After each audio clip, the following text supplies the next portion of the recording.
Swamiji and many of the representatives of different spiritual traditions.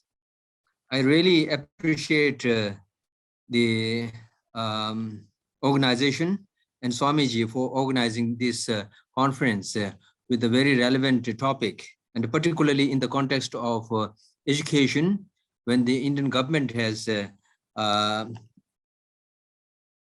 adopted a new national education policy.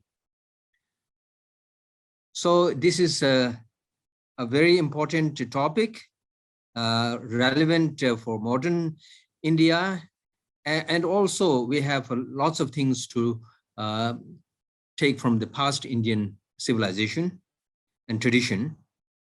As we know that in India, the peace is considered something differently, not something that that can be done externally, but it has to be, gained from within.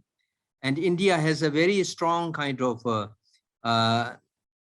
tradition of which is very much imbibed into the very system of culture and civilization, that the conquering other is not at all in the bloods of Indian, people, and in the system of Indian culture.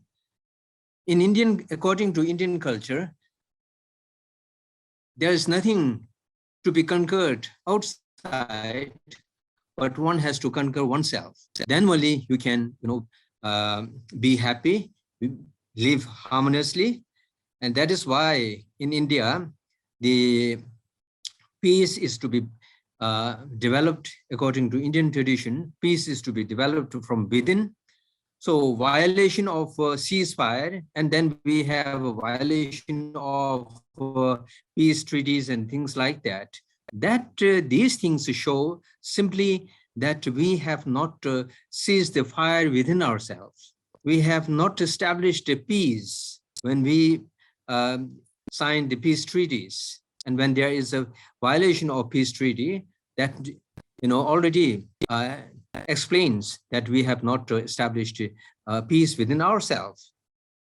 So peace has to be established within ourselves. And what is actually peace? Is the absence of violence externally, absence of violence internally, and the most importantly, the external absence of the violence is not not that important if we have established a non-violence within ourselves, and we have eradicated the violence within ourselves. Then the peace outside is automatically established. So the guns, the knife, the tanks, and the bombs, these are regarded to be kind of, the sign of violence. But in fact, these are not the violence. The man behind this, and the man with the mentality of violence, anger, hatred, all these destructive mentalities, these are the violence that are running in our mind. So in fact, a knife can be used for killing a person. A knife can be used by a doctor for, operating a patient. By that, one can bring, happiness in that person by eliminating the disease that the patient has. So it can be used for multiple different kinds of, purposes. But the actual thing, the ultimate thing is we have to develop, we have to disarm ourselves. We have to eliminate the violence within ourselves. These violence that we have are the hatred, anger, jealousy, and all these kind of destructive mentalities that are, the very basic cause of destruction and violence within ourselves and outside. For these, for example, when this kind of environment comes, then we need to be patient. And I would like to give you just an example of patience. And then similarly, the many other constructive kind of positive mentalities have different stages and gradual processes. Patience, for example, has 3 stages or 3 different kinds of patience. One is not to react verbally and physically, which means it is a tolerance. To tolerate means you are not reacting verbally and physically, even though mentally you are, you are not pacified, right? That is a very beginning stage of the peace. The second stage of peace is when somebody harms you or says something to you, then that does not make any negative impact on your mind, because you can understand that, you can ignore that that kind of aggression or any kind of behavior from other person. At that stage, you do not have even negative mental attitude towards that person. That is the second stage of patience. The third stage of patience is when any kind of negative action causes or happens towards you, then instead of reacting negatively, you have positive reaction and compassionate reaction. And that is the third stage, the most advanced stage. So we have to see and we have to learn that what kind of patience we have. Either it is a tolerance, or it is just simply being ignoring the negations, the negative behaviors. That is also quite quite tough in that, which needs a lot of practices and the meditative processes. So the patience is known as khanti, is known as kavach, which is like an armor, that if you have a proper kind of well-developed armor, then no one can shoot you or harm you. If we have a proper armor, then even if somebody throws or misbehaves or does something harm to you, it is not going to make any negative impact on you and disturb your tranquility. So that is the kind of khanti that the Indian tradition has, which is extremely important in this at this juncture of the civilization at the global level. All religions teach compassion, love, brotherhood, moral disciplines to maintain peace in society and in individual person. So all the religions have a similar kind of the teachings, and restraining from negativities, restraining from negative actions, and then having compassionate attitude towards others, having concern for others. These are the teachings that every religious traditions teach.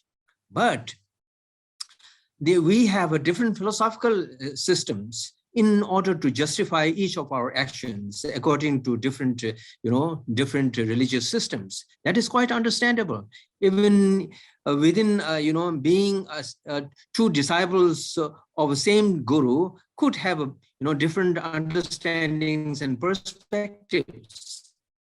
So this kind of different philosophical systems does not make much difference. But the main thing is how our behavior should be, how our behavior should be towards other persons, and how we can make our society more livable and peaceful. That is the most important, that each of the the religious and the spiritual tradition teaches us. And so therefore, in order to understand and our mind, because the peace has to be developed from within ourselves, and therefore in order to develop that peace we need to understand, because the peace and violence comes from within our mind, within ourselves. And from where it comes, we have a very complex system of mind, and that complex system of mind is the very functional in whatever manner we act and behave, the moment we open our eyes and get up in the morning till we close our mind and go to sleep, it is constantly, active. So therefore, it is important to understand the complex nature of nature and system of mind. The proper understanding of mind and the mental systems, the different aspects of the mind. It's a negative, elements, the positive elements, and then the different aspects of mind and their functions, their impacts on our behavior and on our, the personal kind of life. So these are quite complex, but it is very important to understand that to study these things and to practice these things are not necessarily associated with the particular religion, or even we can say that these are not necessarily religious kind of element. To be compassionate, if somebody wants to be happy and wants to be peaceful, then one should shun or give up, reduce anger, hatred, then automatically one's peace would be, maintained. So this is something natural. It is natural kind of law and nature to human, the human nature.